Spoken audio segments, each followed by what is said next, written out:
Hello interstellar everyone, welcome to class 12 biology. With this video we will start a new chapter in our biology textbook, that is molecular basis of inheritance.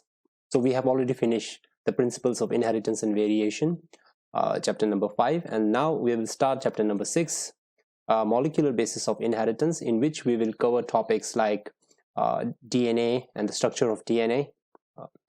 We have DNA replication, how DNA produces copies of itself.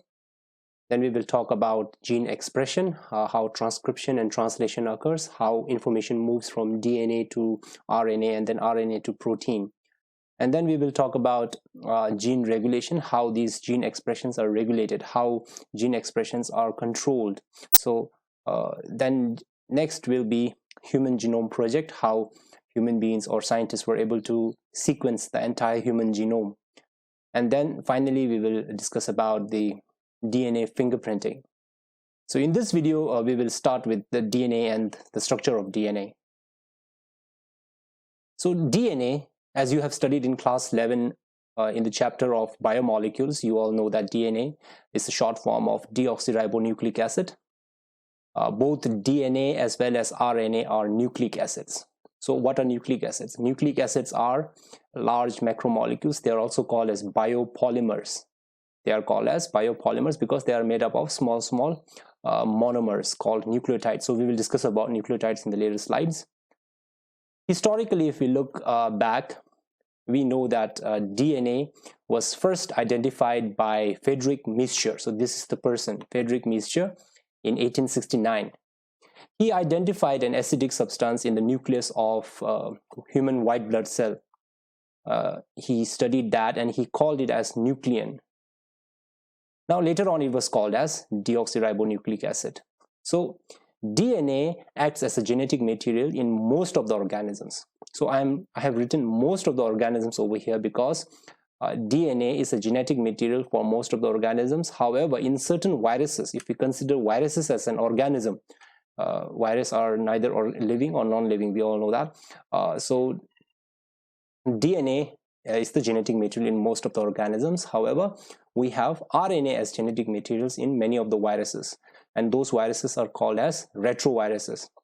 And the current pandemic that is going on due to coronavirus, that virus is also a retrovirus. So retroviruses are those viruses whose genetic material is ribonucleic acid, that is RNA. Now let's look at the structure of the DNA, right? So in our textbook, this particular picture is given. So this particular picture shows a nucleic acid, a deoxyribonucleic acid. So this is a deoxyribonucleic acid. If you observe this picture, you can see that there are many repeating units. So let's say this is one unit, this is the second unit, and these are the third and the fourth unit. So we have repeating units over here. So these units are called as deoxyribonucleotide. So these are called, a single one is called as deoxyribonucleotide, and a chain of deoxyribonucleotides forms a DNA. Now if you take a look at a single unit or a single deoxyribonucleotide, in this single deoxyribonucleotide we can find three components. We have three components like this. So what are those three components? So the three components of deoxyribonucleotides are, first and the foremost, we have one of the nitrogen bases inside the deoxyribonucleotide. This nitrogen base can be anything, we will discuss further. And then second component is a pentose sugar. And in case of deoxyribonucleotide, the pentose sugar is deoxyribose. Okay. And then the third component is a phosphate group. So let's try to look into the details of these components of deoxyribonucleotide. So the deoxyribonucleotide, the first component is a nitrogen base. So the nitrogen base can be classified into two large groups, purines and pyrimidines. You can also call as purines and pyrimidines. So however you're comfortable with the pronunciation, purines and pyrimidines. So we have, in purines, we have adenine and guanine. So we have got these two components in purine. So they are nitrogen based because they are made up of nitrogen atoms over here. And then pyrimidines, we have got three: cytosine, thymine, and uracil. Now the important thing to remember is that in case of DNA, for deoxyribonucleotides, we have cytosine and thymine. In case of deoxyribonucleotides, we have cytosine and thymine. But in case of ribonucleotides, for RNA, we have uracil instead of thymine. So this is an important point to remember. Other components are common. Adenine, guanine, cytosine, they are common in both DNA and RNA. Whereas in DNA, we find thymine. In RNA, that thymine is replaced by uracil. So you have to keep that in mind. The second component is pentose sugar. So pentose sugar, as the name suggests, it is made up of 5 carbons. So the carbon numbering is very important. We have carbon number 1 over here, carbon number 2, carbon number 3, carbon 4, and carbon 5. So this is made up of 5 carbon. That is why it is called as pentose sugar. So the other name for this pentose sugar is ribose. So this is a ribose sugar, and this sugar is found in RNA nucleotides. This is deoxyribose, and this ribose sugar is found in deoxyribose sugar is found in DNA nucleotides, deoxyribonucleotides. So if you look at the difference between the two, look at carbon number 2. In both of these pentose sugar, you can find that at carbon number 2, in deoxyribose, this particular OH group is missing. So therefore, this is called as deoxyribose. So in DNA, we have deoxyribose sugar. In RNA, we have got ribose sugar. So the third component is a phosphate group. So in deoxyribonucleotides, we have 3 components: 1 nitrogen base, 1 pentose sugar, and 1 phosphate group. So now let's see how these 3 components are bonded to each other in a deoxyribonucleotide. So here we have a pentose sugar, that is a deoxyribose sugar. So we have deoxyribose sugar. And now if we add the second component, that is a nitrogen base, if we add a nitrogen base, and this nitrogen base, remember, it is attached to the first carbon of the pentose sugar. So to the first carbon of the pentose sugar, the nitrogen base is bonded. And this particular bond is called as N-glycosidic bond. So the bond name is really important. So you have to remember the name of this particular bond. The bond between the first carbon and the nitrogen base is called as N-glycosidic bond. So now we have 2 components of the deoxyribonucleotide, that is pentose sugar, deoxyribose sugar, and a nitrogen base. So when these 2 are combined by N-glycosidic bond, we get a structure called nucleoside. Now here you have to remember this name, nucleoside. A pentose sugar bound with the nitrogen base is called as a nucleoside. Now the third component or the phosphate group is missing over here. We have not formed nucleotide yet. This structure is called as nucleoside. So where will you attach the phosphate group? So here we have the nucleoside. A pentose sugar attached with the base is called as nucleoside. And now if we attach the phosphate group, if we have the phosphate group, and look over here, the phosphate group is attached to the 5th carbon of the pentose sugar. To the 5th carbon of the pentose sugar, the phosphate group is attached, and now this particular structure is called as deoxyribonucleotide. Earlier it was called as nucleoside, right? When the phosphate was missing, it was called as a nucleoside. After the phosphate is attached, so the 3 components are there, now it is a nucleotide, or specifically it is a deoxyribonucleotide. I hope you are clear about the differences between nucleoside and nucleotide. So this particular question, it is repeatedly asked in board examination. What's the difference between nucleoside and nucleotide? So the bond between the 5th carbon of the pentose sugar and the phosphate group is called as phosphoester bond. So this bond is called as N-glycosidic bond, and this particular bond is called as phosphoester bond. Now we already have a nucleotide or deoxyribonucleotide. Now let's see how 2 nucleotides bind with each other, right? So here we have 1 nucleotide over here, and here we have 1 other nucleotide. So these both are deoxyribonucleotides. And how does these 2 nucleotides, individual nucleotides, they bind with each other? So a reaction happens, right? It is called as condensation reaction because the water is removed. And in condensation reaction, what happens is the OH group of the phosphate and the OH group attached at the third carbon, right, third carbon of the pentose sugar, they react and water molecule is removed and a bond is formed between two nucleotides. So the two nucleotides are bonded together. So this bond is called as phosphodiester bond. Now you have to remember this bond's name as well. It is called as phosphodiester bond. Phosphodiester bond is the bond found between two individual nucleotides. So this is called as a condensation reaction because water is removed in this particular reaction, and it requires certain enzymes as well.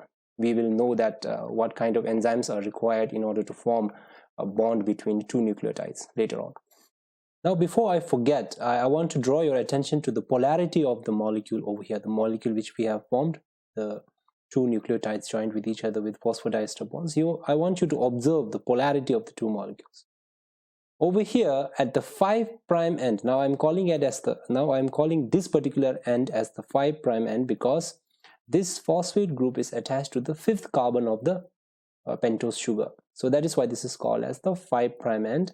And at the 3' end, we have an OH group, a free OH group, and I'm calling it as the 3' end because it is attached, the OH group is attached to the 3rd carbon of the pentose sugar. So there is a polarity in the nucleic acid, the DNA as a nucleic acid. It has got a polarity. It has got 5' end and a 3' end based upon the phosphate group attached to the 5th carbon and OH group attached to the 3rd carbon. So this polarity is important. Later on when we discuss about the structure of the DNA, the model, the double helix model proposed by Watson and Crick, this polarity will again come into picture. Now, we already studied about the components of the DNA. So the components of the DNA are, the monomers of the DNA are deoxyribonucleotides. Deoxyribonucleotides, they form phosphodiester bonds with each other and form a long chain called as DNA or deoxyribonucleic acid. However, people were uncertain about the structure of the DNA. They were not sure about the structure of the DNA until Watson and Crick, they proposed their famous model known as DNA double helix model. So these are Watson and Crick. Here we have Watson and here we have Crick. Watson and Crick, they proposed their famous model for the structure of DNA found in living organisms. So Watson and Crick, they proposed their model based upon work of certain scientists. You have to remember these names. Rosalind Franklin, so she is Rosalind Franklin over here. Maurice Wilkins. From Rosalind Franklin and Maurice Wilkins, Watson and Crick, they obtained an X-ray diffraction image of a beta DNA, right? bDNA. I'm sorry, it's not beta DNA, it's bDNA. So they obtained this particular X-ray diffraction image of bDNA, which was taken by Rosalind Franklin. So there is a backstory behind that. There is certain controversies regarding how Watson and Crick obtained that particular image without the permission of Rosalind Franklin. So that you can read on your own. So Watson and Crick, based upon the X-ray diffraction image of the bDNA, they came to know that DNA is a double helix, not triple helix or tetrahelix. So they came to know that DNA is a double helical structure by looking at this particular image. So they interpreted this particular image in such a way that they came to know that DNA is a double helix model, double helix in structure. And when they referred to the work of Erwin Chargaff, they came to know that adenine pairs with thymine and guanine pairs with cytosine. So I told you there are 4 nitrogenous bases in DNA. They are adenine, guanine, thymine, and cytosine. By observing the work of Erwin Chargaff, by referring to the work of Erwin Chargaff, who said that the number of purines is equal to number of pyrimidines in a DNA, they came to know that adenine, it pairs with thymine, guanine, it pairs with cytosine. So by referring to the works of these 3 scientists, Watson and Crick, they proposed their famous DNA double helix model, and that now it is still accepted, right? So what are the features of DNA double helix model? So the features are, if you look at the DNA, I told you it is a double helix. That means it contains 2 strands of DNA. In the DNA molecule, there are 2 strands of polynucleotides, one over here and another over here, and they are joined together. And they are arranged in such a way that sugar and the phosphate component, they form the backbone of the DNA, whereas the nitrogen bases, they protrude inside in such a way that they form bonds with each other. Right? So here you can see that guanine has paired with cytosine, adenine it has paired with thymine. Right? So there is a complementary base pairing between the two. So that is the first feature, because there contains 2 polynucleotide chains. So the second feature is these 2 polynucleotide chains, they are arranged in anti-parallel manner. If you look at the polarity of the 2 nucleotide chains, you can see that one chain runs from 5' to 3' in this downward direction. Another chain, it runs 5' to 3' direction in upward direction over here. So these 2 chains, they are running in anti-parallel manner with each other. Okay. The third feature, now we will talk about the third feature. So now if you look over here, so now to form, if you imagine, right, this like a stair, right, you just twist the stair and then you get a helical model. Now helices, they have got 2 grooves, a major groove and a minor groove. So the distance between 2 major grooves or 2 minor grooves is called as a pitch of a helix. So if you look at the pitch of a helix over here, so we have got one major groove here, another major groove here. So the distance between 2 major grooves is called as pitch of the helix. They found out that a pitch of a helix is about 3.4 nanometers long. A pitch of an helix is 3.4 nanometers long, and in each pitch there are about 10 base pairs. There are 10 base pairs.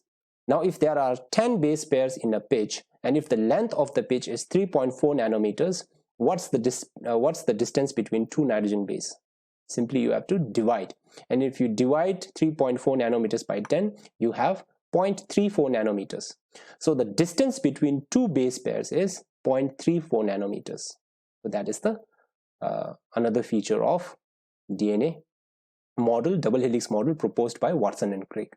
So here I have provided you with the list of salient features of DNA double helix model provided by Watson and Crick.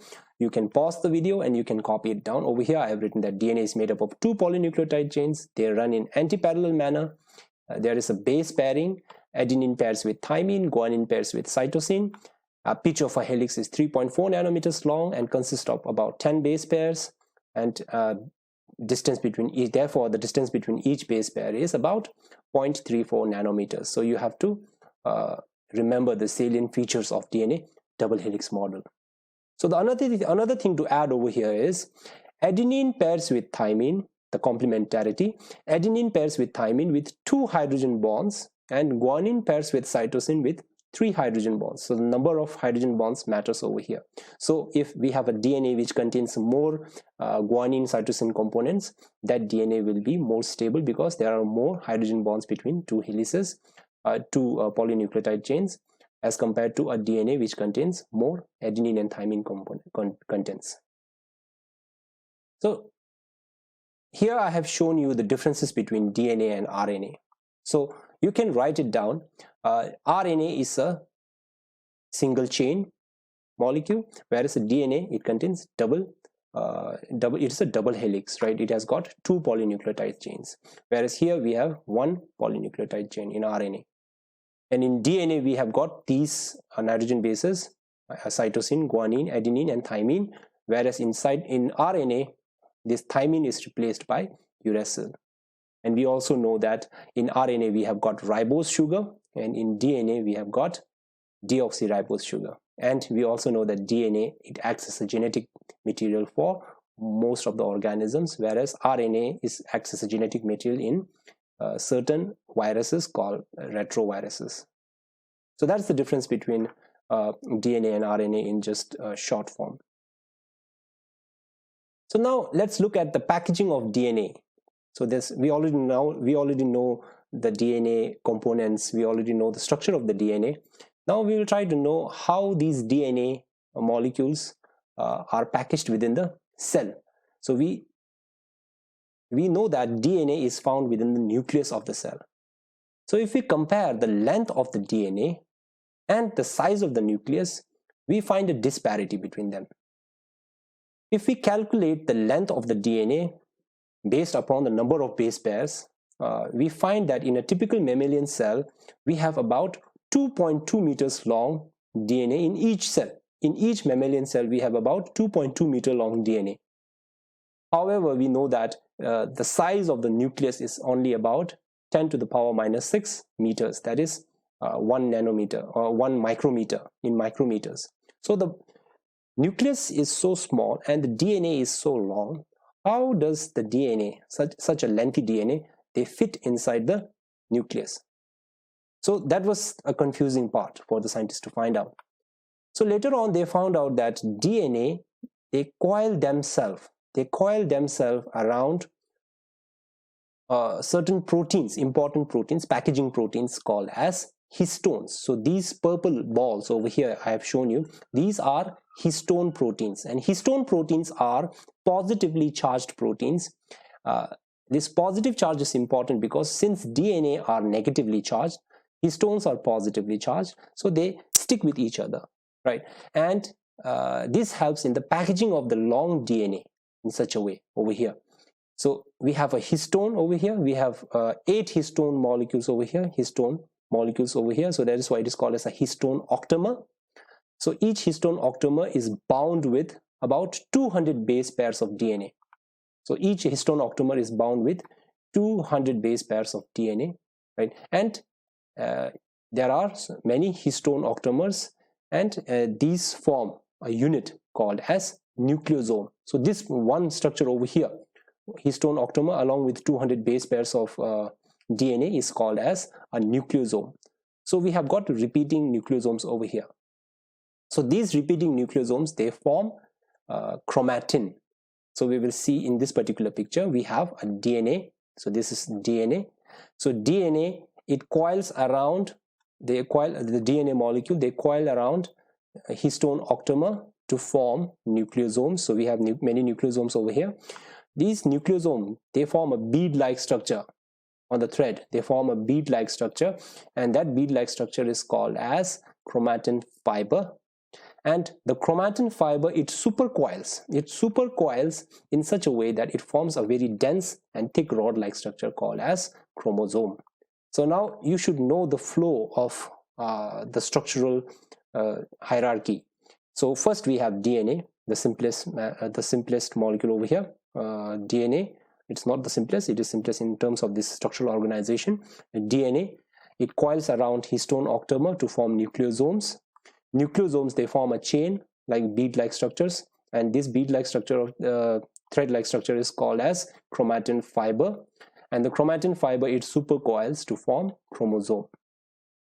So this is the structural organization, and this is how the DNA is packaged within the nucleus. That is how the DNA, such a lengthy DNA, 2.2 meters long DNA, can fit within the small size of mammalian nucleus, which is in micrometers.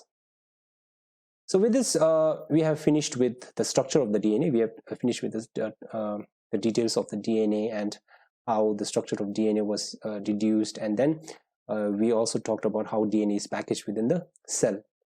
In the next video, we will talk about the search for genetic material, how various scientists, they helped in the determination of DNA as the genetic material. So I hope you read about that one before you watch the next video. Thank you.